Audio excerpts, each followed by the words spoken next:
We'll examine the Tribal Law and Order Act 5 years later. How have the justice systems in Indian country improved? Congress passed this act in 2010 to improve criminal justice and public safety in Indian communities. Federal responsiveness and accountability was a fundamental principle underlying this act. The act recognized that the Department of Justice, Interior, and Health and Human Services play key roles in the justice systems in Indian communities. This law required more collaboration and coordination, program improvements, and specific reporting from these departments. Their active involvement is critical for these communities, particularly the Department of Health and Human Services. In the field hearing we held in Wind River Reservation in Wyoming earlier this year, every witness stated that drug and alcohol abuse is involved in nearly every crime occurring on the reservation and possibly throughout Indian country. If we do not address the drug and alcohol abuse, we will not see improvements in the justice system.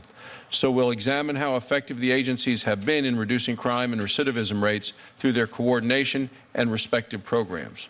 The Tribal Law and Order Act also intended that better data be produced so that resources can be more effectively used. Annual reports on the Bureau of Indian Affairs, spending, and unmet needs have not been submitted as required by the law.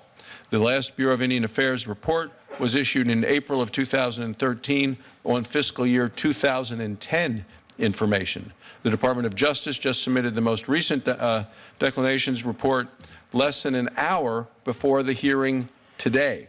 Before that, the Department of Justice issued only its second report in August of 2014.